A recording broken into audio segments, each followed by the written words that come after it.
Listo, hace falta poner en pantalla completa. Bien, hoy vamos a ver los tipos de infraestructura verde y los principios, es decir, qué es y para qué sirve la infraestructura verde.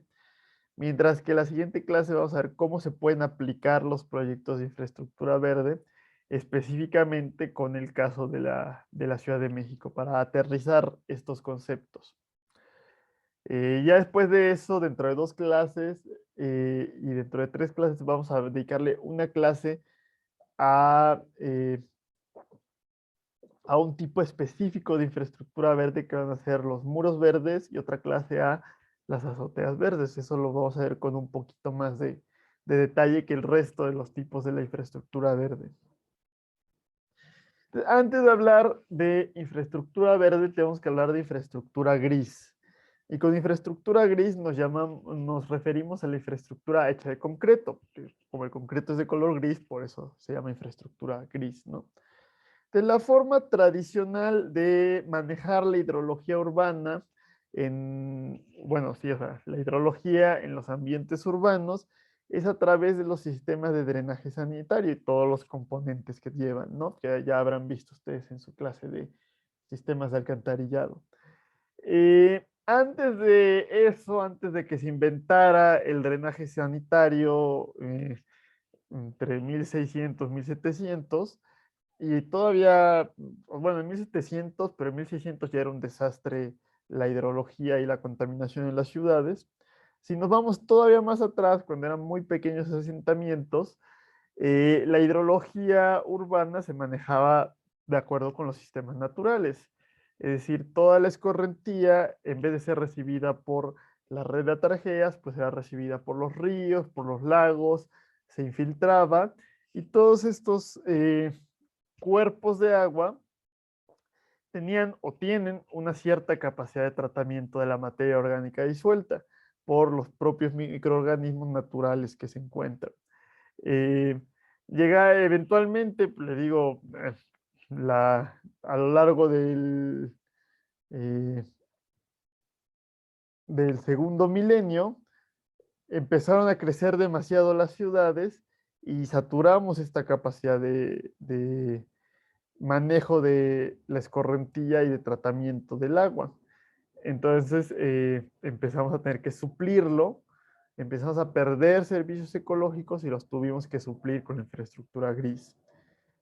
Eventualmente, también el problema es que al crear esta infraestructura urbana, que no es necesariamente para el sistema sanitario, sino cosas como calles y banquetas, bloqueamos, ponemos una cubierta impermeable que evita la infiltración y eliminamos también cauces naturales. Entonces, todo es lo que ocasiona la pérdida de servicios ecológicos y es caro el tener que hacer infraestructura para suplir esto. Ahora, no es mala la infraestructura gris, como les comento, había antes en las ciudades grandes problemas de salubridad y ha logrado mejorar mucho el nivel de vida de las grandes ciudades, pero pues sí tiene muchas externalidades no planeadas. Genera contaminación difusa, por ejemplo, todo el polvo, todos los aceites, gasolina que se queda en el pavimento es una fuente de contaminación difusa. También generamos estrés hídrico del acuífero porque no permitimos que se recargue y favorecemos la isla de calor urbano porque tiene un albedo muy bajo, las superficies de asfalto, entonces captan mucho calor y también evitamos que se dé este enfriamiento debido a la evapotranspiración. Además, debido al cambio climático, el ciclo hidrológico ha empezado a comportarse de manera errática. En algunos lugares llueve menos, en otros llueve más, en otros llueve lo mismo, pero las lluvias se concentran en lluvias torrenciales y las inundaciones que sufrimos, que antes nos decían que cuando se inundaba la ciudad, que ya ni siquiera le llaman inundaciones, les llaman encharcamientos, pero es un eufemismo, eh, cuando se inundaba la ciudad decían que había sido debido a lluvias atípicas. Pero cuando cada año y durante los últimos 10 años hemos tenido lluvias atípicas, pues ya las lluvias atípicas se convierten en algo típico, ¿no? Y lo que ya no está preparado es nuestro sistema de infraestructura gris. Es parte de estos problemas son las modificaciones que tiene en el ciclo hidrológico local. La idea de la infraestructura gris es de evacuar el agua lo más rápido posible. ¿Mm? Entonces, en una cuenca hidrológica, eso minimiza o disminuye al máximo el tiempo de retención. El problema es que entre menores tiempos de retención tengamos, aceleramos los procesos de erosión y de sedimentación. Y como hay menor infiltración debido a esta cubierta impermeable, recuerden que el flujo base en los escurrimientos superficiales se da debido a este flujo subterráneo. Entonces, si no hay flujo subterráneo, disminuye el nivel del flujo base de los escurrimientos. Y como aumenta el escurrimiento superficial, hay un mayor gasto pico en los hidrogramas de las cuencas, y hay un mayor riesgo de inundación aguas abajo, en la parte de salida de la cuenca. Y también esto lo mencionamos brevemente en la clase pasada, que esta parte morfológica de los sistemas hidráulicos fluviales, es decir, el régimen de flujo, la velocidad, el tirante, las turbulencias que se puedan generar, cómo varía eso temporal y espacialmente, y las inundaciones eventuales que se dan naturalmente en los ecosistemas, y que los seres vivos que ahí habitan se han adaptado y dependen de ese régimen de flujo. Y al tener una disrupción y tener un régimen de flujo artificial, pues estamos dañando y alterando la capacidad de supervivencia de estas especies. Entonces, aquí tenemos esta imagen que nos representa más o menos los problemas que podemos tener, que en un terreno natural, eh, como la mitad del agua que precipita se infiltra, ya sea superficial o de manera profunda, casi la otra mitad se evapora y un porcentaje muy pequeño escurre superficialmente. Mientras que cuando tenemos un ecosistema urbano con una plancha de asfalto impermeable, ya es mínimo el porcentaje que se logra infiltrar, y también la gran mayoría de lo que no se infiltró va a escurrir superficialmente y nos va a dar todos estos problemas que ya les mencioné con anterioridad.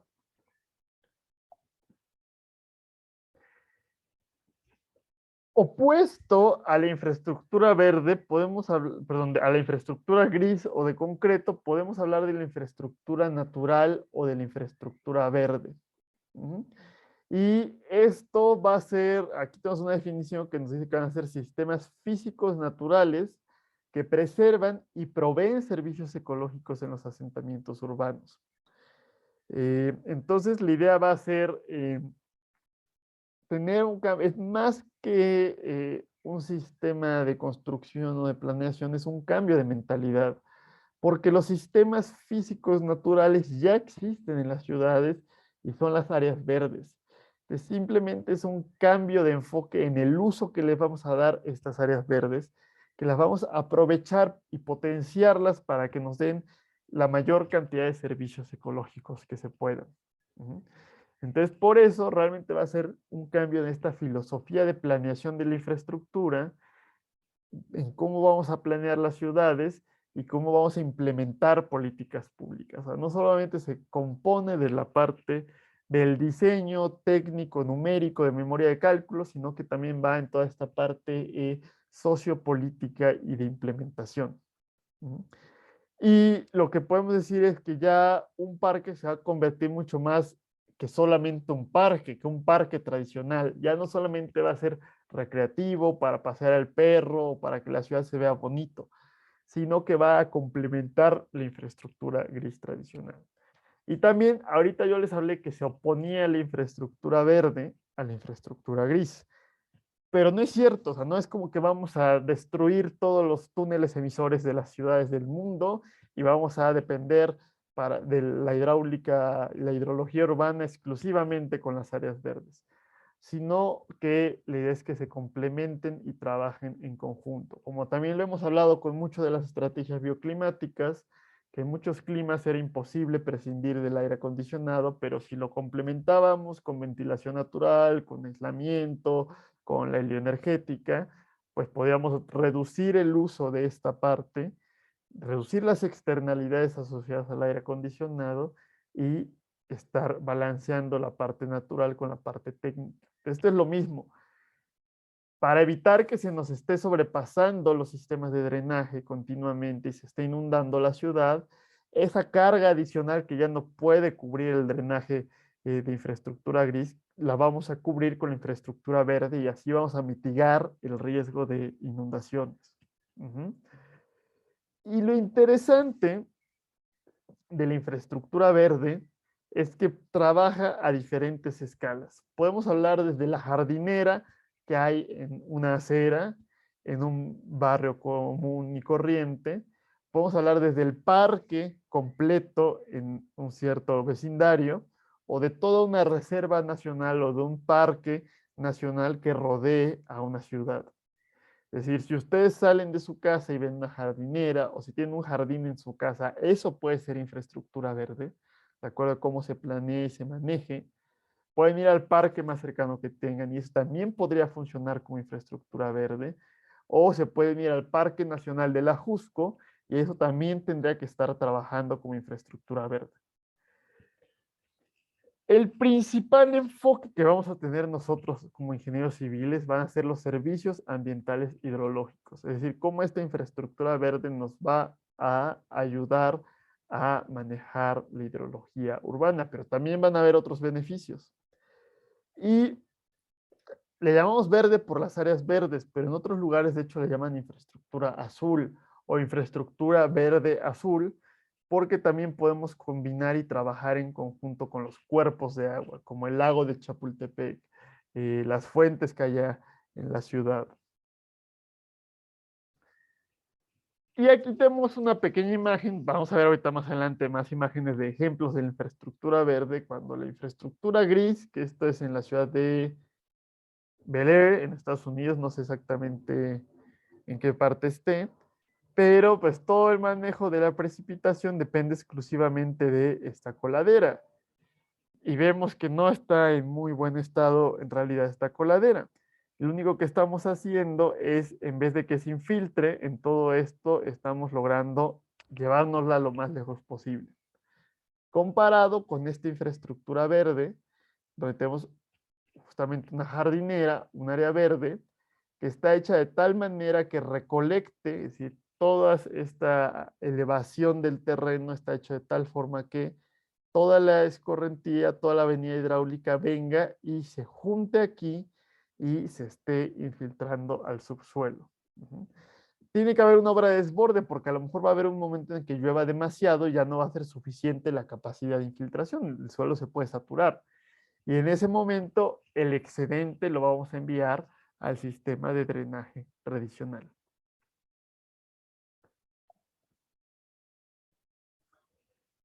Entonces, bueno, ya hablamos un poquito de las diferentes escalas que puede tener. Y lo importante es que los diferentes elementos distribuidos espacialmente y en diferentes escalas estén conectados y se relacionen entre sí, que formen una red donde, les digo, a lo mejor mi jardinera ayuda a infiltrar localmente, pero tiene un rol en el sistema total. Y otro elemento muy importante es que puede estar tanto en espacio público, es decir, una jardinera en la calle, como en el espacio privado. Es decir, mi propio jardín en mi casa podría funcionar como infraestructura verde.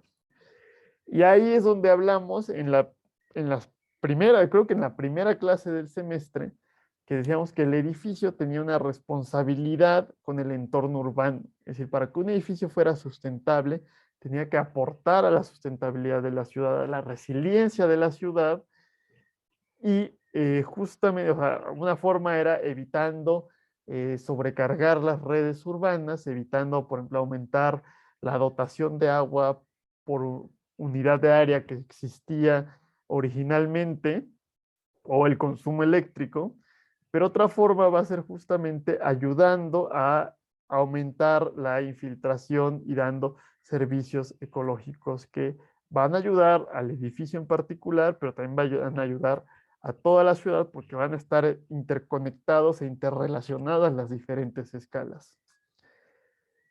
Y esto lo vamos a y también esto aporta a la resiliencia urbana porque estamos reduciendo el riesgo de inundaciones. Entonces, la parte de políticas públicas eh, tiene que entrar donde la ciudad tenga un plan de las áreas públicas, de cómo va a invertir en estos servicios urbanos para favorecerlo en el espacio público y tener incentivos fiscales y normas para tanto obligar como para fomentar que los privados voluntariamente implementen estos servicios. Y eso tenemos esta combinación sinergística donde ni el puro gobierno puede lograrlo todo, ni los privados lo pueden lograr todo, que son como extremos del espectro político, y más bien nos vamos a un punto donde tiene que haber una colaboración del gobierno y las empresas y los individuos para lograr los objetivos que van a beneficiar a todos. Otro término que va a tener esta infraestructura verde va a ser el desarrollo de bajo impacto. Otra terminología se refiere a las condiciones hidrológicas. Es uno de los principales diseños o las estrategias de diseño cuantitativo y los objetivos de diseño de la infraestructura verde es evaluar las condiciones hidrológicas que existían naturales antes de que hubiera una ciudad o un fraccionamiento. Sobre todo, recuerden que de las principales variables que evaluamos es el tiempo de retención y el coeficiente de escurrimiento. Y bueno, también por ahí hay otro que es el volumen total de escurrimiento o el gasto pico. Evaluar qué es lo que había antes y qué es lo que hay ya con el desarrollo o qué es lo que va a haber en el desarrollo e intentar recuperar estas condiciones originales. Es decir, que el edificio que pongamos no afecte al comportamiento hidrológico local. Es decir, eh, por ejemplo, si hubiéramos construido el aeropuerto en Texcoco, no tendríamos que haber modificado, o el objetivo ideal hubiera sido no modificar ese comportamiento hidrológico de la zona. Y lo mismo con el otro aeropuerto que también está junto al lago de Zumpango, ¿no? Que también tiene condiciones hidrológicas muy particulares. Otro nombre que se le da a esto son los sistemas de drenaje urbano sustentables, porque esto es en inglés, es Sustainable Urban Drainage Systems, donde justamente vamos a combinar la red de tarjeas, todos estos colectores, registros con otros elementos naturales que van a ser van a cumplir el mismo objetivo, que va a ser manejar esa hidrología urbana. Y bueno, otro nombre es soluciones basadas en la naturaleza, que hace alusión a esta parte de la biomímesis. Entonces, aquí tenemos esta imagen donde nos está hablando de cómo se conectan esas diferentes escalas, desde una pequeña jardinera que a lo mejor va a estar en un predio, en un edificio, en una casa, y esa casa está conectada con toda la infraestructura verde de la cuadra, y la infraestructura de la verde de la cuadra está conectada con todo el comportamiento hidrológico de todo el barrio y de toda la ciudad. Y si recuerdan, en hidrología también hablábamos de cuencas, subcuencas, y nos podíamos ir a diferentes escalas donde habían comportamientos hidrológicos análogos, y es lo mismo que estamos haciendo en esta parte. Y la otra parte va a ser una red, como hablamos también a inicios de la clase, que era que la resiliencia de una ciudad tenía que ver con esta teoría de redes, y también un área verde puede ser más o puede ser menos resiliente, y sobre todo los animales que ahí habitan. Y también lo hablamos un poquito la clase pasada cuando vimos esto de la biodiversidad, que habían diferentes poblaciones que pueden interactuar entre sí o estar aisladas. Entonces, si hay cierto grupo de abejas y mariposas en un parque de la ciudad y hay otro grupo de abejas y mariposas en un parque de la ciudad y están aislados entre sí, em, si le pasa algo a este parque, que se empiezan a morir las plantas, se empiezan a morir los insectos, pues se van a morir aquí los insectos. Pero si están conectados entre sí, esto les da mayor resistencia y resiliencia ante diferentes afectaciones que puedan tener. También vamos a tener elementos de infraestructura verde que van a ser lineales, corredores, como los camellones que podemos tener en una ciudad, que muchas veces en el desarrollo del transporte se considera que nada se estorban, se talan los árboles y se ponen más carriles impermeables, pero realmente tienen una función importante y es conectar estos otros elementos superficiales que van a ser elementos como parques, por ejemplo. Y los parques deben tener zonas de amortiguamiento, que son zonas donde se siente esa influencia todavía del elemento urbano, artificial, de la calle, de los carros. Y en la parte interna del parque está el núcleo, que tiene que ser algo que está un poquito más aislado, porque van a haber especies animales que sí se pueden sentir, hay especies animales que se sienten a gusto en el entorno urbano, a lo mejor como ratas, hay especies animales que se sienten a gusto en este entorno intermedio, que pueden ser a lo mejor las ardillas, y otros que podemos tener en la ciudad, como los cacomixtles, que les gusta estar un poco más en algo ya más natural, más boscoso, que pueden vivir en este núcleo. Y así estamos emulando más o menos cómo sería un ecosistema real. Y también, como estamos manejando hidrológicamente estos elementos, tiene que estar todo interconectado para permitir transportar estas avenidas hidráulicas.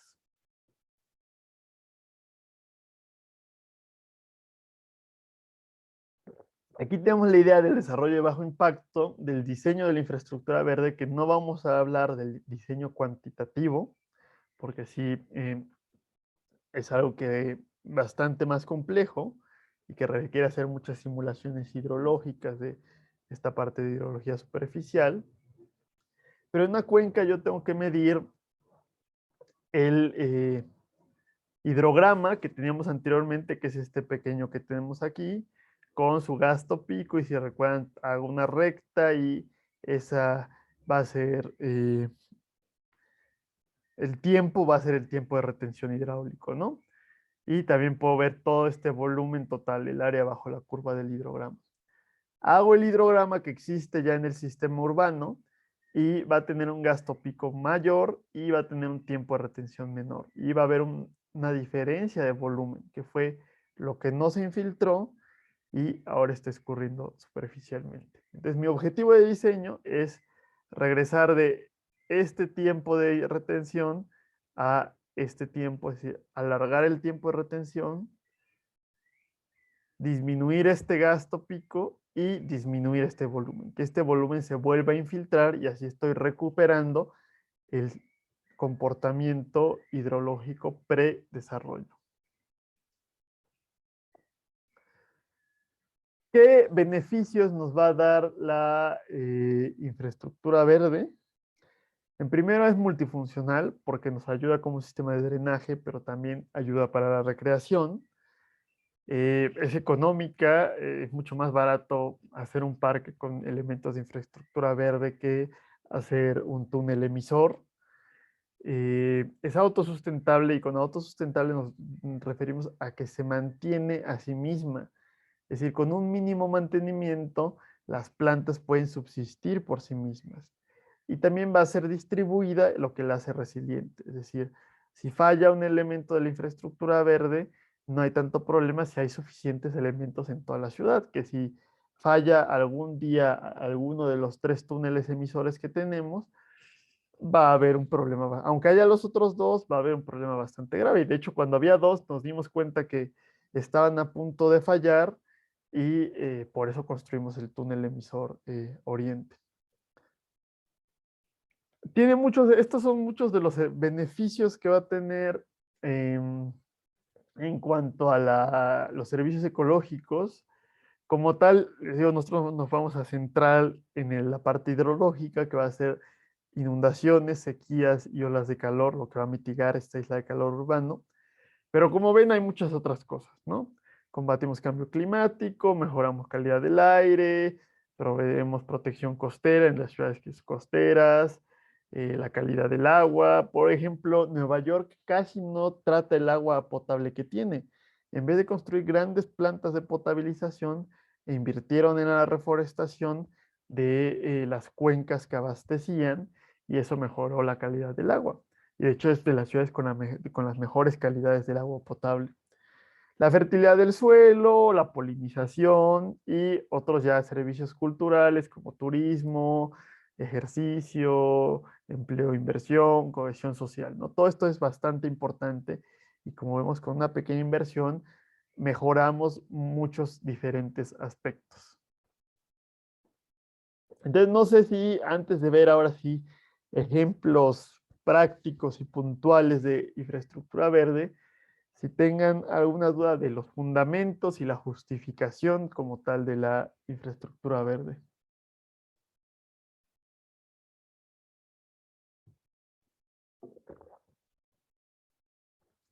Si no, vamos a ver el primer elemento que es la desconexión de la bajada pluvial. Estrictamente, la mayoría de los edificios, o sea, al diseñar un edificio correctamente, pues se tiene que diseñar el drenaje pluvial y esa bajada pluvial de la azotea. Tradicionalmente, la bajada pluvial pues se conecta directamente al drenaje. Idealmente, tendríamos en todas las ciudades drenaje separado, ¿no? Drenaje de aguas negras y drenaje pluvial. Y lo puedo conectar yo mi bajada al drenaje pluvial que va directamente a los cuerpos de agua. En la vida real, muchas ciudades latinoamericanas tienen drenajes combinados, donde va en conjunto el agua negra y el agua pluvial, entonces aumentamos enormemente el gasto de agua a tratar y cuando hay grandes eventos de precipitación, las plantas de tratamiento, si es que las hay, se ven desbordadas y se ven obligadas a tirar el agua sin tratar, el agua negra directamente a los cuerpos de agua. Entonces es bastante problemático el drenaje combinado y tendremos que diseñar siempre drenajes separados.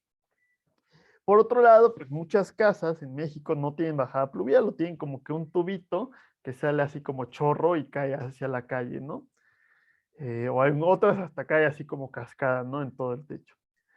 Entonces, la idea, pues, es si no existe la bajada, construirla, pero en vez de conectarla al drenaje, la vamos a mandar hacia un área verde, donde se va a infiltrar en vez de escurrir directamente por el drenaje. Esto es especialmente útil si tenemos un drenaje combinado.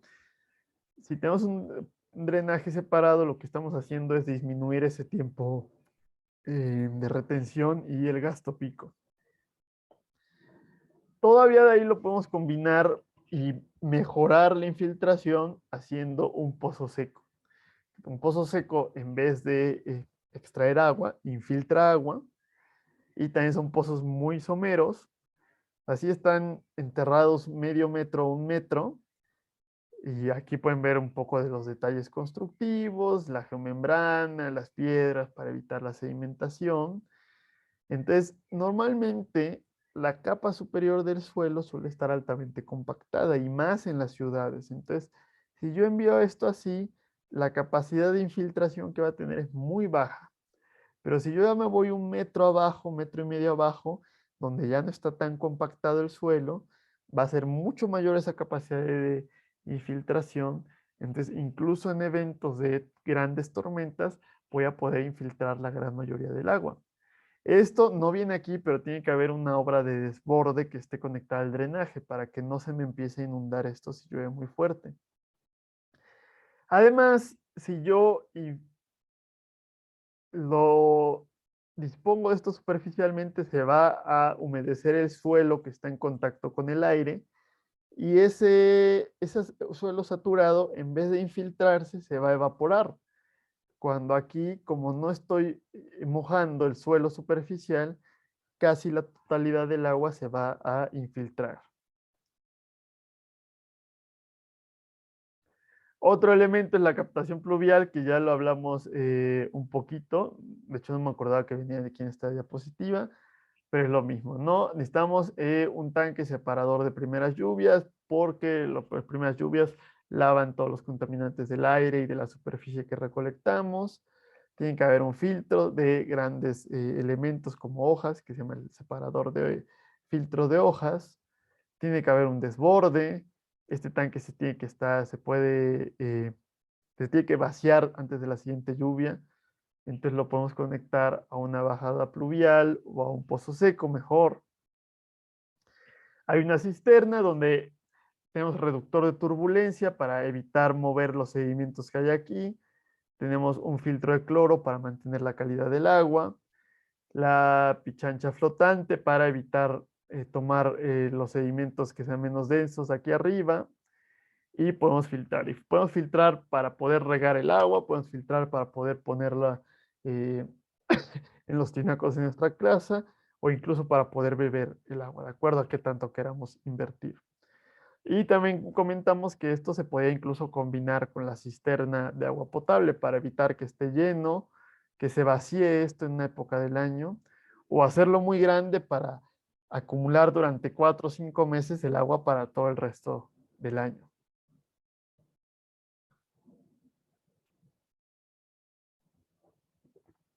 Y digo, aparte de disminuir nuestra huella hidrológica, nuestra huella hídrica azul, de disminuir la demanda de agua potable de la red, estamos disminuyendo la escorrentía que se manda al drenaje y entonces estamos aumentando tiempos de retención, bajando gastos picos, bajando el volumen total de la escorrentía. Entonces, hay un beneficio individual en la casa o en el edificio y hay un beneficio que se va a toda la ciudad. Entonces, hay sinergias ahí. Otro va a ser el jardín de lluvia o de biorretención, que es esto que podemos ver aquí, donde, como siempre, conecto mi bajada pluvial. También es importante, les digo, el terreno, que si tengo un jardín grande, todo ese terreno tenga una pendiente hasta llegar aquí al jardín de lluvia, o si tengo la calle, que de la calle todo se dirija a el jardín de lluvia. Entonces va a ser una zona con un suelo altamente poroso, va a tener plantas especiales que pueden ayudar a tratar, o sea, que tienen microbios, microorganismos en sus raíces para filtrar y tratar un poco el agua. También son plantas que pueden resistir que el suelo esté muy saturado durante periodos cortos de tiempo y que durante otro periodo de tiempo no esté saturado el suelo. Y la idea es que es una pequeña depresión donde a veces hay dos formas de hacerlo. Uno es un jardín de lluvia seco, donde es muy alta esta capacidad de infiltración, entonces siempre se va a eh, infiltrar el total del agua que tengamos cuando esté lloviendo. Y la otra es estos jardines de lluvia con biorretención, donde después de un evento de lluvia va a quedar un pequeño estanque. Y ese pequeño estanque se va a drenar en 24, 48 horas, ¿no? Ahí, eso es parte del diseño que hay que hacer, en cuánto tiempo se desaparece este espejo de agua. Esto tiene ventajas y desventajas. Ventaja es que esto funciona como una presa rompepico.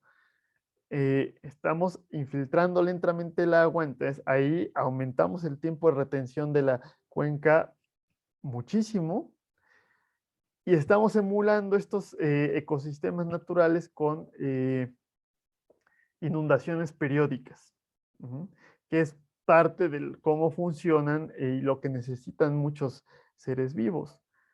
Especialmente las aves y las aves migratorias que se paran a descansar en humedales, en pequeños estanques que se forman temporalmente con lluvias, se alimentan, descansan antes de seguir su vuelo. Entonces, el sistema de lagos de la Ciudad de México era un punto muy importante para las aves migratorias que venían de Sudamérica e iban a Estados Unidos y Canadá. Y todavía el pedazo de charco que queda en Texcoco, o sea, realmente no era todo el terreno donde estaba el aeropuerto, no era un lago, pero sí estaba el Nabor Carrillo y el Caracol, donde se trataba agua, que se iban a secar el Nabor Carrillo. Allí habían muchas aves migratorias. También en Zumpango las hay, entonces es exactamente el mismo problema, ¿no? Entonces ahí podemos, por ejemplo, aquí se ve un pato o no sé qué sea que está alimentándose de los pequeños gusanos o animales que hayan, que crezcan con esto, ¿no?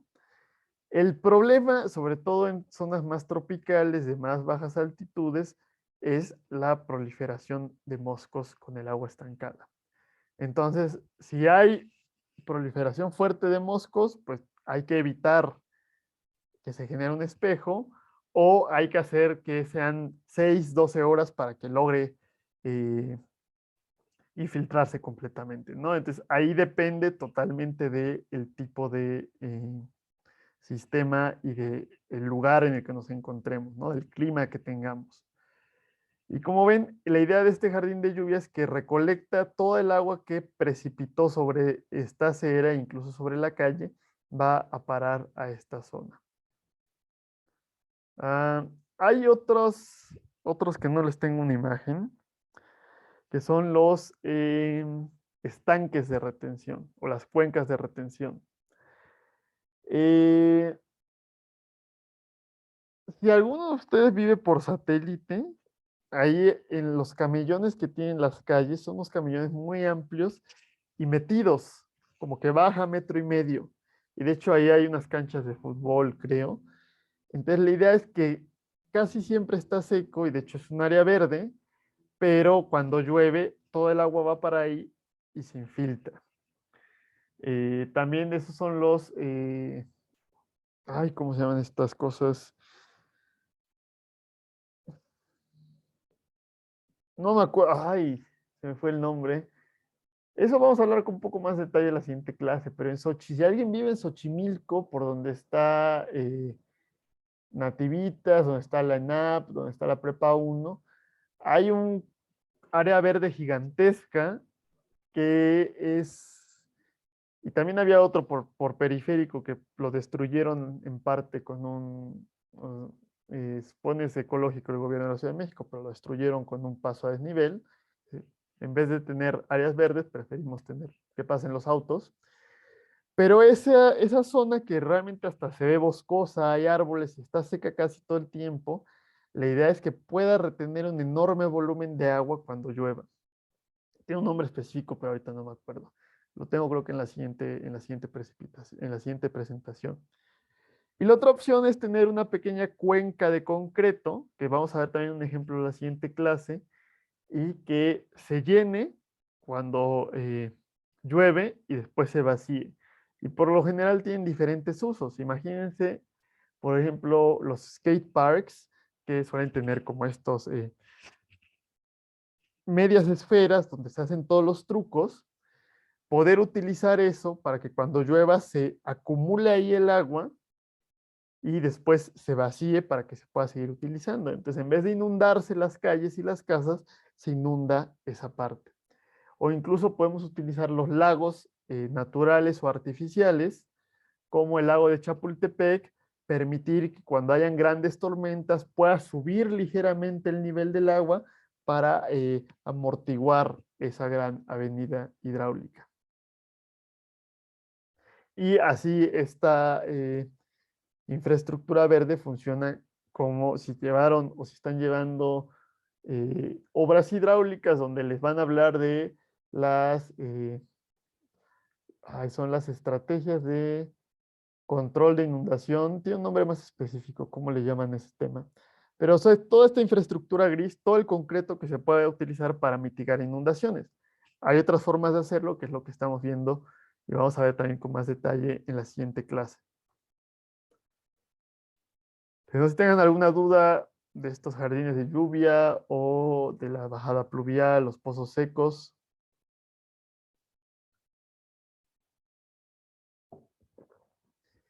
Si no, nos vamos al siguiente ejemplo, que son las cajas de plantas o en inglés le llaman planter boxes. Es lo mismo que un jardín de lluvias, pero va a ser un jardín de lluvias compacto. Les va a ser específico para las jardineras de las calles, para en las aceras, que suelen ser mucho más pequeño el espacio que tenemos que tener esto o esto que vemos en esta zona. Que suele ser pequeño, angosto. Como ven aquí está hecho de tal manera que lo que llueva en el asfalto caiga aquí. Y la idea es que un problema de los árboles es que sin cada especie de árbol tiene un sistema de raíces distinto. Hay unos que tienen raíces más profundas, otros más alargados. Entonces, en una ciudad hay que escoger el árbol que no haga raíces alargadas, porque si no es cuando se rompe el pavimento. Y la gente acaba cortando el árbol porque no quiere que se rompa más el pavimento y no se da cuenta de lo que pierde al cortar ese árbol. El primero es escoger árboles que crezcan hacia abajo. Lo que hacen las cajas de plantas para facilitar esto es que vamos a excavar 1 metro, 1,5 metros. Vamos a poner material suelo altamente poroso, que también le va a facilitar al árbol hacer raíces hacia abajo. Pero aparte vamos a hacer muros de concreto, como si fuera un registro. Es decir, vamos a hacer que todo vaya hacia abajo. Esto también cuando llega la raíz hacia el concreto, pues va a preferir irse hacia donde hay menos resistencia y va a ser hacia abajo. Entonces, con eso arreglamos en gran parte el problema de que rompan las banquetas, las raíces, y favorecemos que todo filtre, todo se infiltre hacia abajo. También evita que pueda llegar, pueda saturarse el suelo que está cerca de las cimentaciones de los edificios, que en ciertos casos no hay problema y en ciertos otros casos sí puede haberlo. E incluso lo que podemos llegar a hacer es ponerle una tapa de concreto abajo a esta caja de plantas. Cuando está la tapa de concreto, lo único que va a hacer esto, pues es que ya no va a poder infiltrar, solamente va a retener un volumen de precipitación y se va a ir evaporando lentamente. Perdemos beneficios al hacer eso, pero recuerden que hay ciertas ciudades, varias en el país, como Querétaro, como León, que tienen arcillas semisaturadas. Entonces, esas arcillas semisaturadas son expansivas. Conforme van aumentando la cantidad de agua que tienen, va aumentando su volumen y eso puede dañar fuertemente las sedimentaciones.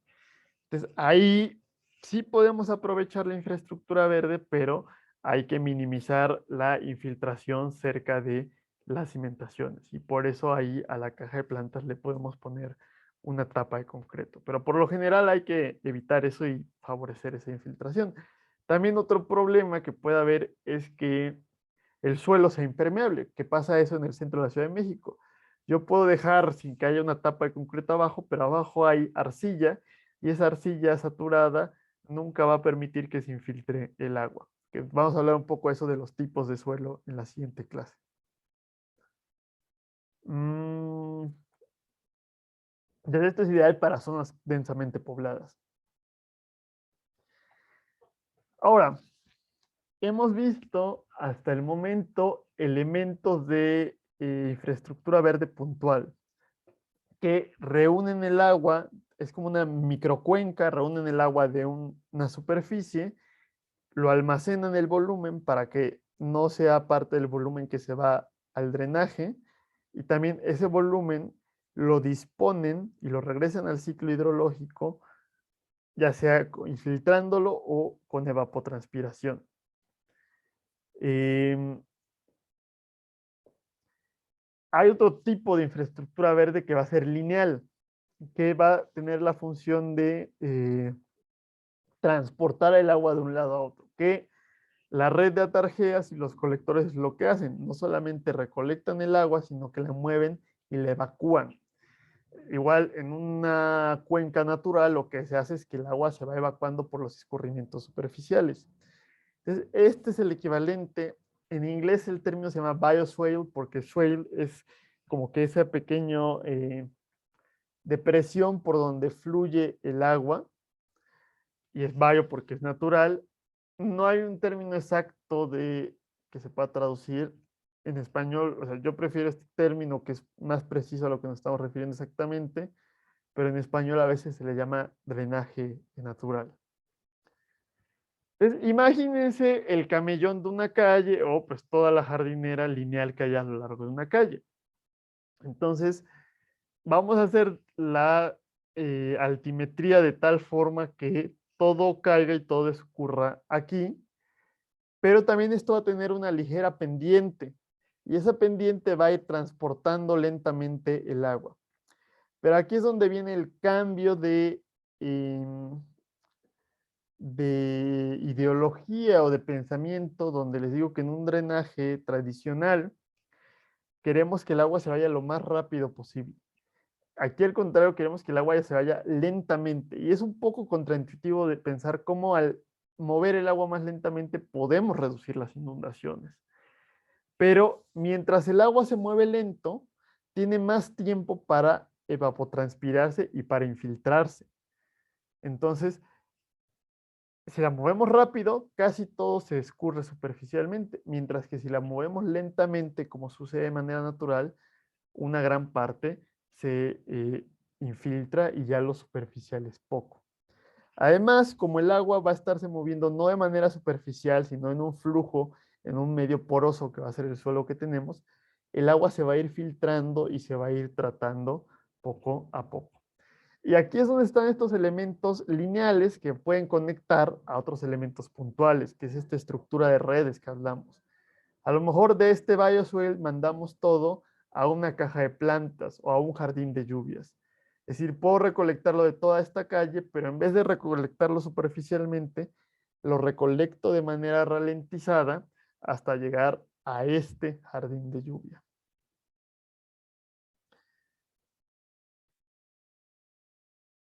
Y bueno, nos dice que tiene que haber una obra de desborde, por eso hay un drenaje abajo, o sea, no, o siempre se complementa la infraestructura verde con la infraestructura gris.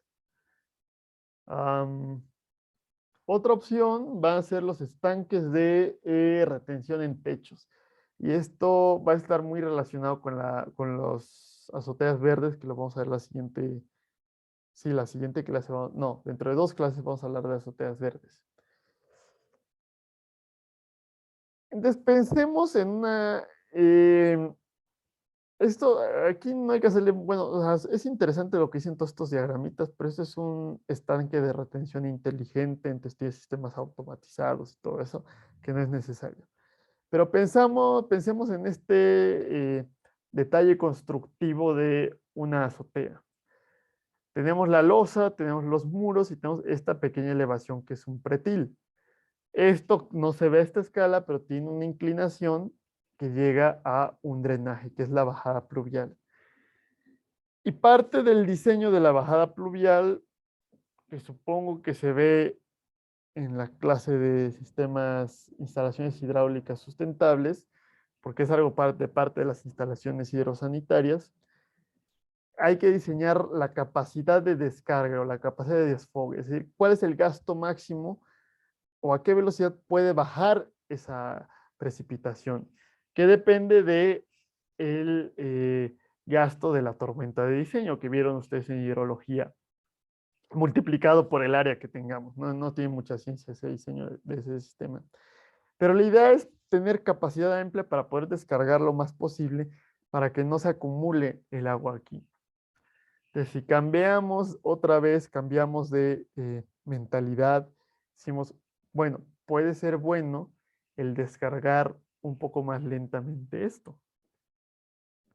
Entonces, si subimos un poco el nivel del pretil y tenemos ahora 2 obras de descarga, una en el fondo que va a tener una capacidad con constricción, es decir, una capacidad lenta, y vamos a tener otra que va a tener una capacidad muy amplia, una obra de desborde con mucha más capacidad de lo necesario.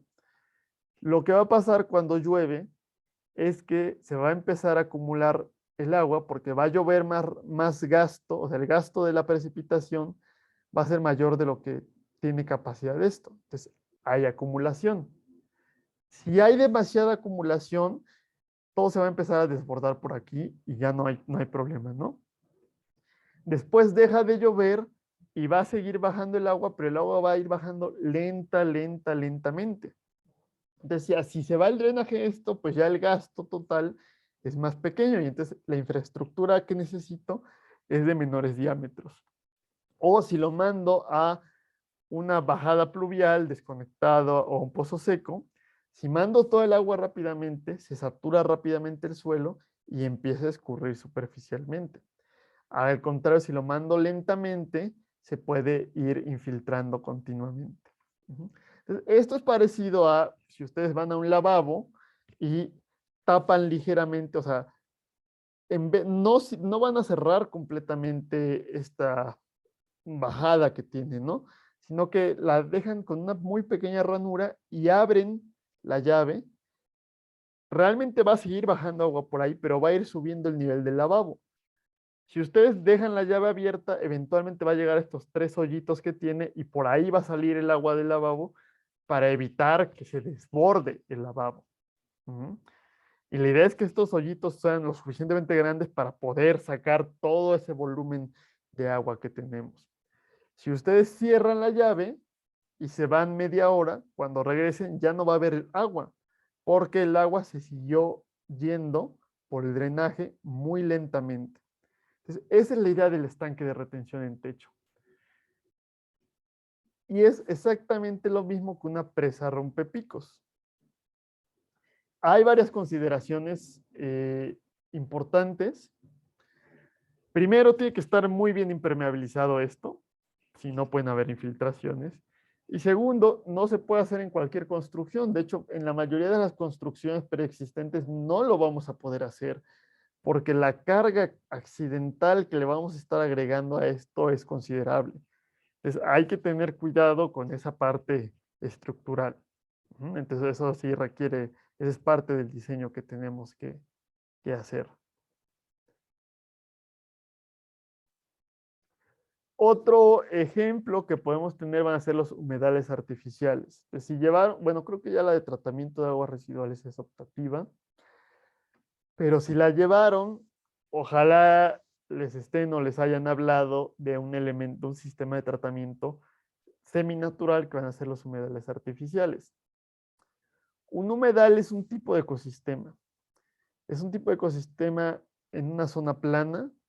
De hecho, aquí falta una conjunción, una preposición más bien.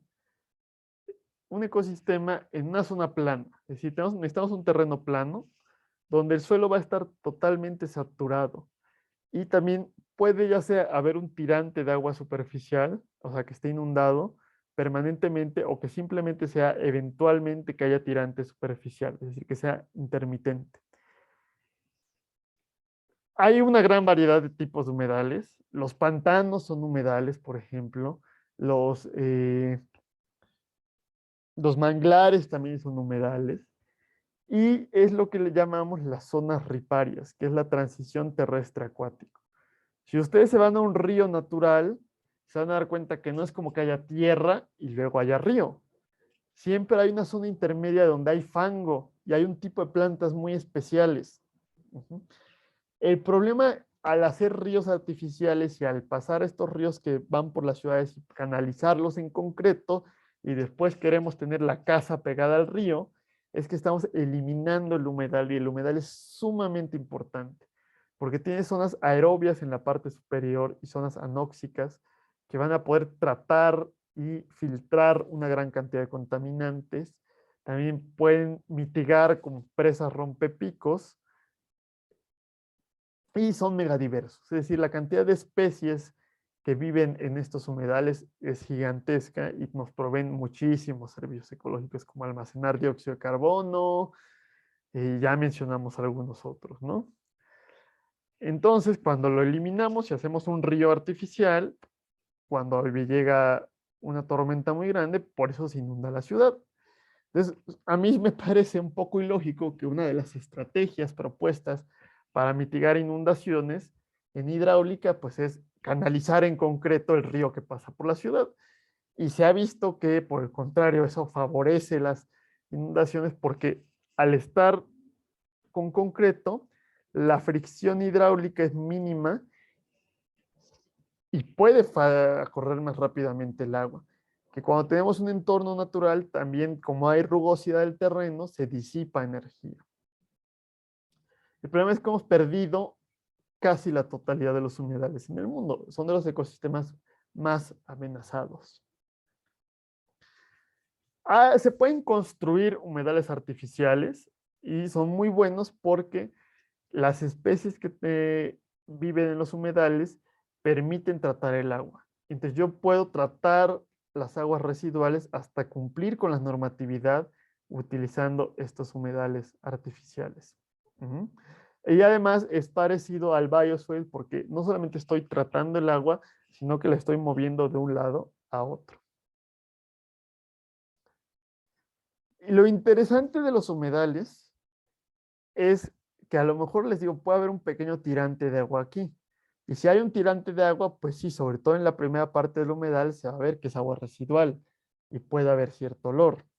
Pero si yo tengo un humedal de tal manera que no haya tirante de agua superficial, sino que realmente tenga el 80% de la altura del suelo saturado y el 20 o 10% que no esté saturado, ni siquiera me voy a dar cuenta que hay agua artificial fluyendo. No va a haber ningún olor y por eso se puede tener algo como este edificio, donde esto es un humedal que está tratando aguas residuales, pero yo lo veo nada más como una jardinera y no me doy a dar cuenta en lo más mínimo que hay un tratamiento de aguas residuales que está pasando ahí. Y bueno, también lo interesante de esta imagen es que es una estructura híbrida de concreto y de madera. Entonces, la madera, vamos a hablar un poquito más adelante de cómo nos puede ayudar a hacer edificios con menor impacto incorporado. No sé si tengan alguna duda hasta el momento de los tipos de infraestructura verde.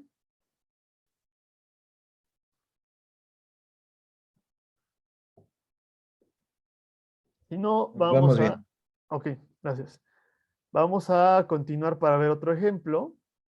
Digo, cada uno de estos elementos se puede diseñar y es un diseño hidráulico, estructural, hidrológico, de cómo se va tratando, disminuyendo la concentración de la materia orgánica, pero no tenemos tiempo en esta clase para ver todos esos detalles.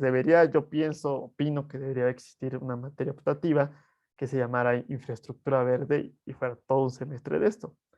Pero bueno, a lo mejor en un futuro no muy lejano podemos tener eso. Otro elemento que a lo mejor uno se le haría raro o no lo asociamos con esta parte de la hidrología urbana y de la ralentización de las avenidas es el dosel arbóreo. El dosel arbóreo son las copas de los árboles. Si ustedes han ido a un bosque denso y se han puesto a ver cómo es el bosque, van a ver que hay diferentes niveles en el bosque. Y hay diferentes plantas y animales que viven en diferentes niveles. Está el suelo, de pronto los árboles, los troncos, pues tienen una cierta altura donde no hay hojas. Y de pronto empieza a estar totalmente cubierto de hojas y más arriba tenemos las copas de los árboles. Y pueden ver cómo estos árboles se van interconectando entre sí y van a ver ardillas que van saltando entre los diferentes árboles, ¿no? Entonces, esta parte está toda esta cubierta homogénea de ramas y hojas se llama el dosel arbóreo. En una ciudad, yo lo puedo emular. Si planto así continuamente árboles, puedo hacer una conexión de estas copas de los árboles. ¿Qué ventaja tiene? Primero, la sombra, ¿no? Mitigamos esa isla de calor urbano. Generamos un corredor verde donde podemos tener, les digo, las ardillas a lo mejor pueden ir de un lado a otro de la ciudad, los tlacuaches, los cacomixtles. No solamente enfrían debido a la sombra, sino que también a la evapotranspiración. Ya vimos cómo era ese enfriamiento adiabático en el diagrama ciclométrico que aumentaba la humedad absoluta pero reducía la temperatura. También vimos que una estrategia en arquitectura vernácula era pasar el aire por vegetación para aumentar la humedad y bajar la temperatura. También se suele pensar, se suele decir que pon plantas, pon árboles para que filtren el aire. Pero en realidad los árboles no filtran el aire en el ejemplo de tener un filtro que pase el aire y se quede todo aquí y ya sale filtrado. No es como que las plantas respiren, tomen el aire y lo saquen limpio. Sí hay algunas especies que lo hacen, pero son muy pocas. Entonces no es como que ustedes vayan a poner plantas dentro de su casa y vayan a estar filtrando. Vayan a hacer como esos ventiladores con filtro. Lo que sí pasa es que hay partículas sólidas suspendidas, polvo en el aire, tierra en el aire, que se va a pegar a las hojas y por eso, sobre todo en esta época del año, si ustedes se acercan a ver las hojas de los árboles, están llenas de polvo, llenas de tierra y es toda esa contaminación que se ha pegado a las hojas. Y cuando llueve, va a escurrir de las hojas en vez de que la estemos respirando. Por eso sí mejoran un poco la calidad del aire los árboles. Y luego el otro elemento y les digo que el que es poco intuitivo es la ralentización de la avenida hidráulica.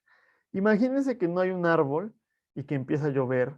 Entonces yo puedo medir el tiempo que va a tardar la gota en caer y tocar el piso. Y después, eventualmente, esa gota va a escurrir y va a llegar al final de la cuenca. Y ese es el tiempo de retención, ¿no? Ahora, si hay un árbol, van a haber varias gotas que no van a llegar directamente al piso, sino que van a llegar a la hoja del árbol y se van a quedar ahí un rato. Y si ustedes, cuando empieza a llover, lo habrán visto por experiencia, cuando empieza a llover, uno se puede guarecer bajo la copa de un árbol y le va a llover menos. Pero cuando ya está dejando de llover, si uno tiene la brillante idea de ponerse debajo del árbol, le va a seguir lloviendo, porque ya hubo suficientes gotas en las hojas de los árboles que empezó a escurrir eso. Entonces, el tiempo total que va a tardar la gota en tocar el piso va a ser mucho mayor porque estuvo un tiempo retenida en la hoja de los árboles. Y entonces eso hace que sean menores los gastos picos y que se mitiguen los hidrogramas. Entonces yo tuve en mi clase de transportes un profesor que decía, ay, sí hay que evaluar el impacto ambiental, pero bueno, si es un árbol contra el mejorar ¿cómo se llama esto? El nivel de uso, no se llama nivel de uso. Ay, no me acuerdo cómo se llama. Estos que son letras que es qué tan fluido es el tránsito, ¿no? Eh, sí, pues si podemos, o sea, un árbol, hay que es un árbol, ¿no? Si vas a cortar un árbol, pero vas a mejorar el tránsito, no hay problema. Eh, y ese es un problema que tiene esta infraestructura verde, que es difícil de implementar porque no la conocemos mucho y es opuesta al pensamiento que se nos enseña mucho de la ingeniería civil. Dice, ¿cómo estas cosas naturales van a resolver los problemas de infraestructura de la ciudad? Si yo lo que necesito es poner concreto, ¿no? Es lo que sé hacer, colar para poder resolver los problemas que hay, ¿no? Entonces, también ese problema de esa ideología que se tiene mucho en el transporte es que, bueno, si un árbol no es problema para hacer que 10 vehículos pasen más rápido, pues 10 árboles tampoco es un problema, ¿no? Entonces, pues, este árbol de qué me sirve, esta banqueta está demasiado amplia, mejor quito la banqueta y agrego un carril y así circulan más autos. Supongo que en sus clases de transportes les habrán hablado de la demanda inducida, que nos hemos dado cuenta que al poner más carriles, forzamos a que haya más tráfico. Eh, y eso pues, o sea, no estamos mejorando esa situación y más bien ponemos más autos, más emisiones. Y luego que al cortar el dosel arbóreo, la gente se pregunta, ay, ¿por qué ahora hace mucho calor en mi calle? ¿Por qué se está inundando la calle? Pues sí, fue porque a lo mejor tu auto puede ir en vez de a 30 kilómetros por hora a 40, pero pues ya perdiste todos los servicios ecológicos. Y todavía al extremo es parte de lo que van a leer ustedes en su clase, donde en la Ciudad de México se nos ocurrió la buena idea de cortar 4,000 árboles en Miscuac para hacer un paso a desnivel que el primer día que se utilizó se inundó y estaba atascado de tráfico. Y pues es una contradicción total, ¿no? Realmente necesitábamos ese paso a desnivel y eran prescindibles los árboles. Ahí se los dejo a consideración. Otro elemento muy interesante van a ser los tanques de tormenta, que piensen en esto, es como una cisterna donde tenemos el drenaje pluvial del edificio y es el mismo idea del estanque de retención. Hay una entrada y hay dos salidas. Una salida con constricción que deja pasar muy poca agua y una con muy amplia capacidad. Entonces, cuando llueve, es más lo que entra que lo que sale y se acumula. Si es demasiado lo que entra, va a salir muy rápidamente por esta obra de desborde. Por el contrario, cuando deja de llover, esto va a seguir saliendo lentamente y entonces ya el gasto que envío, que está saliendo de mi predio privado a la zona pública, es mucho menor. A lo mejor el volumen acaba siendo el mismo, pero se distribuye en el tiempo. Estas cosas tienen más complicación de diseño que los estanques de retención en azoteas, porque si usted recuerda su clase de hidráulica y canales, el último tema era los drenajes y veían cómo había esa transición entre el flujo por gravedad y el flujo por presión. Es decir, cuando de pronto el canal llegaba al tope del tirante y entonces pues ahí el aire que había acumulado pues tenía que salir de alguna forma, ¿no? Y cambiaba ese régimen de flujo. Entonces aquí hay que tener cuidado con que no empiece a estar a presión este tanque porque ahí podemos tener problemas. En muchos países del mundo ya es obligatorio hacer esto. Entonces no sé cómo no obligamos a los mega edificios residenciales, como estos de Vigrand, a todos estos desarrollos de plazas, que lo único que hacen es tener un impacto gigantesco, tanto en el consumo como en las descargas hidrosanitarias. Entonces debería ser ya obligado el hacer este tipo de cosas en todos los fraccionamientos horizontales, etcétera. Otro elemento interesante es algo un poco más geotécnico. En vez de hacer una estructura de concreto reforzada que resista a eso y que se ahueca por dentro, tenemos este tipo de elementos de plástico que se van ensamblando, los cubrimos con una geomembrana y entonces ya no hay una fuerza neta de presión sobre esto. Realmente esto ejerce la misma presión que ejercería el suelo. Pero como es poroso, se almacena ahí el agua. Entonces esto es más rápido de instalar, más barato. Tiene el problema que si aquí hay un registro, un pozo de visita donde yo puedo meterse una persona y limpiar si hay algún problema, ¿no? Aquí si hay un taponamiento, si hay un problema, es un desastre. Entonces tienen menores vidas útiles estos sistemas. Entonces también hay que tener... Y esto suele ser de plástico, mientras esto suele ser de concreto. ¿Cuál tiene un menor impacto? ¿Cuál tiene menos emisiones? Ahí habríamos que tener un pensamiento de ciclo de vida y estudiar desde la cuna hasta la tumba de los materiales. Otro elemento que vamos a tener van a ser los pavimentos permeables, que es lo que tenemos aquí. Hay varias formas de hacer pavimentos permeables. Una forma es hacer un asfalto o un concreto con una granulometría pobre en finos. Es decir, el tamaño de la arena hacemos que sea más grande y al ser más grande van a quedar porosidades, huecos en el concreto y por ahí vamos a aumentar esa permeabilidad del concreto. Otra forma es con adoquines y dejando, en vez de poner mortero entre los espacios de los adoquines, pues es permitir que por ahí pase el agua. Hay que tener en cuenta que, que los pavimentos los diseñamos en términos de los ejes equivalentes, que es la forma de medir la carga que va a tener, que va a ser cuántos carros van a estar pasando. Y depende pues de la subrasante, rasante y todo este tamaño del pavimento, del concreto, pues depende de eso, ¿no? Al poner esa pobreza en la granulometría fina, estamos reduciendo considerablemente la resistencia al pavimento. Entonces, no se pueden utilizar para lugares donde haya mucho flujo de vehículos. Si en una calle, en una avenida, no podemos poner un pavimento permeable, ahí tendríamos que dirigir toda la escorrentía a un jardín de lluvia. Pero a lo mejor en una cerrada, en una banqueta, pues sí, ahí sí podríamos tener un pavimento permeable. Aparte, esta parte de la base del pavimento tiene que tener una granulometría muy grande, una grava de tamaños de diámetros muy grandes, ¿no? Para permitir no solamente que se filtre por aquí, sino que además ya se filtre rápidamente el agua por esta base y aparte tenga cierta capacidad, volumen de almacenamiento de agua. Tiene que haber un drenaje, una obra de desborde. Y hay un detalle ahí importante donde el primer elemento del pavimento es la subrasante y la subrasante sí tiene que ir muy bien compactada. Si no la compactamos bien, es cuando se dan pues, estos hundimientos diferenciales.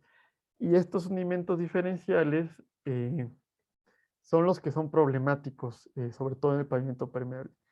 Pero al compactar la subrasante, ya es muy poca la permeabilidad. Entonces, una solución que se le puede dar es cada cierto espacio tener un pozo de filtración, un pozo seco que permita que llegue el agua a una mayor profundidad abajo de la subrasante donde ya se puede infiltrar fácilmente, ¿no? Y eso sin detrimento de la resistencia total de la subrasante. Entonces, geotécnicamente hay que tener mucho cuidado con el diseño de este pavimento permeable. Entonces, ahí hay un ejemplo de hacer calles con adoquines que nos permitan esa permeabilidad. Como ven, no hay ninguna junta entre los diferentes adoquines.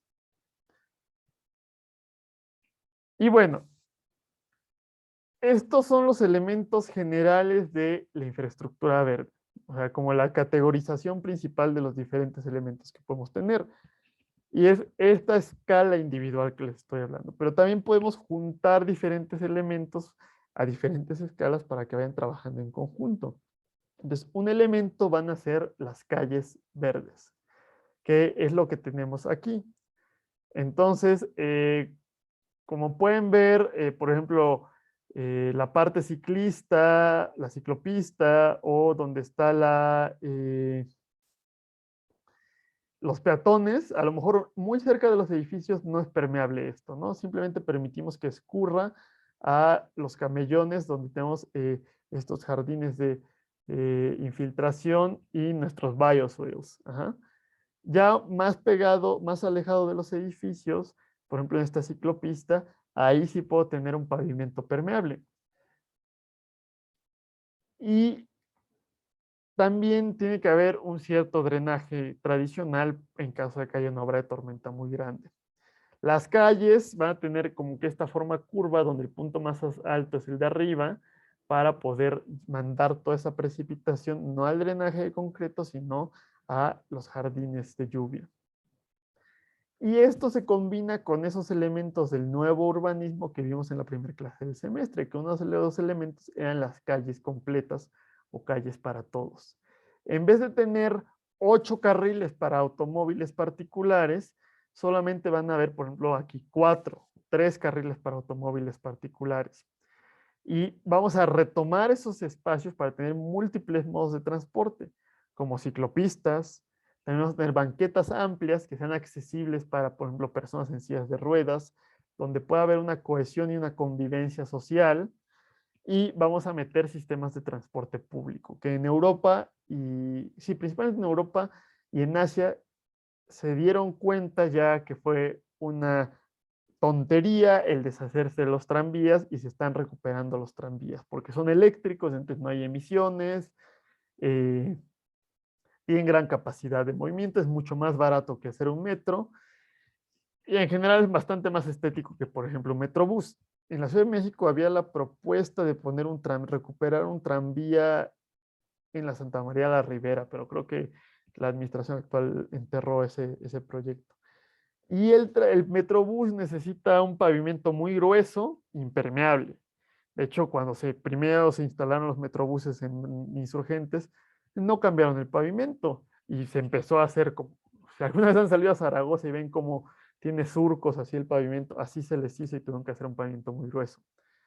Mientras que los tranvías, pues las vías de tren sí pueden ir sobre pasto incluso. Obviamente sí tiene que tener una cierta estructura el pavimento, pero les digo que se puede complementar con estos elementos de los pozos secos. Pero pues sí pueden tener un pavimento permeable estas vías de tren. Uh -huh. Y entonces ya el espacio, o sea, ya me facilitan moverme en bici, caminando, moverme en transporte público y ya no me veo obligado a tomar un automóvil particular porque tengo más opciones. Otro elemento van a ser los estacionamientos verdes, que si ven por ahí hay unos paneles solares al fondo. Es decir, muchas veces nos gusta tener nuestro auto bajo techo para que no se sobrecaliente y para que dure más la pintura eh, y todos los acabados de los asientos. Y entonces, en vez de poner cualquier techo de lámina, podemos poner estos estacionamientos solares donde ponemos paneles solares sobre eso y aprovechamos doblemente el espacio. Y otro elemento va a ser que todo lo que escurra del edificio, del estacionamiento, vaya a, por ejemplo, un jardín de biorretención. Como ven, aquí se ven estas entradas. Ajá. Y aquí en medio está la obra de desborde. Se pudo haber hecho un poco más estético esto, la verdad. Pero bueno, la idea es que si se acumula demasiada agua, empieza a caer por aquí al drenaje tradicional. Otra opción incluso es poner adoquines, poner, como no es tanta la carga que tiene un estacionamiento, podemos poner este tipo de adoquines que tienen mucho espacio intermedio. Aunque esté bien hecho para que no haya hundimentos, no hay ningún problema en tener esto. Sí hay que tener cuidado con el tipo de automóviles. A lo mejor si son camiones o trailers los que estacionamos, suelen tirar mucho aceite, sobre todo porque no se les da buen mantenimiento. Y ahí sí puede haber problemas con esto, ¿no? Con la infiltración y la contaminación del subsuelo. Ahí lo que conviene es tener un tanque de tormenta y que tenga un separador de grasas y aceites antes de eso. Pero para automóviles convencionales, pues sí podríamos tener este tipo de estacionamientos y tener, o sea, no solamente mandar esto para que se infiltre, sino que toda la superficie sea permeable en realidad. Y luego esto lo vamos a conectar con los parques y los bosques urbanos. Es decir, vamos conectando los elementos individuales en cada predio con los elementos que vamos a tener en las calles verdes, con los estacionamientos. A lo mejor puedo dirigir lo que se capta en cada predio a través de la calle para que llegue a un estacionamiento e incluso puedo llegarlo a un parque. Y el parque hay que diseñarlo para que favorezca la infiltración. Es decir, puedo tener pequeñas depresiones que van a ser estos estanques de retención que les hablaba, que van a tener suelo altamente permeable a menor elevación, es decir, todo el agua va a escurrir para ahí e incluso a lo mejor cuando llueva puede acumularse cierto espejo de agua. Pero tiene que estar todo integrado a diferentes escalas como un sistema de drenaje. El sistema de drenaje funciona desde el drenaje que sale de mi lavabo hasta el túnel emisor y la planta de tratamiento, ¿no? Entonces, todo esto también, la infraestructura verde tiene que ir integrada a diferentes escalas. Y tienen que hacerse estos planos para ver cómo funcionaría y simulaciones hidrológicas para evaluar que realmente tenga una utilidad. Y esto se puede conectar ya a otro cierto tipo de elementos como bosques urbanos, como puede ser Aragón, Chapultepec, el Parque Bicentenario, que vamos a hablar un poco de eso cuando hablamos exactamente de qué se puede hacer, qué hay de infraestructura verde en la Ciudad de México y qué se puede hacer. Y se conecta con esta parte de la infraestructura azul, donde podemos tener lagos, lagunas, estanques. Y por ejemplo, este ejemplo, esto es un humedal, un ejemplo de humedal. Cuando ustedes lo ven y dicen, ay, pues sí, es que esto es pura agua puerca. Pero resulta que esto es lo que filtra el agua y permite que haya una buena calidad de agua. Y como ven, está a una menor altura que la calle para que cuando haya una lluvia importante pueda acumularse y aumentar ahí el nivel del agua. Obviamente esto también está información de la población y que la policía local eh, se asegure, por ejemplo, que cuando empiece a llover no haya nadie dentro del parque, porque si no, ahí sí podemos tener algunos problemas eh, con la población, ¿no? O sea, tenemos que asegurarnos que cuando llueva, quitemos todo lo que, a todas las personas y todas las cosas que pueden transportarse con la lluvia. Que fue el problema en Monterrey, que está el río Santa Catarina, que por lo general está casi seco, pero cada que llueve es lo que le llaman en inglés el flash flood, ¿no? Estas inundaciones repentinas que aumentan muchísimo el gasto en pocos minutos. Y habían carros estacionados, habían canchas de fútbol, y cuando llovió, pues se llevó todo, ¿no? Entonces, no está mal a lo mejor utilizar esos espacios de manera recreativa, pero sí tener sistemas de alerta. Si sabes que llovió en el Cerro de la Silla, tienes 6 horas para quitar todos los automóviles que están estacionados ahí. Entonces, hay que tener esa coordinación institucional para darle un uso adecuado a esta infraestructura verde. Ok, vamos a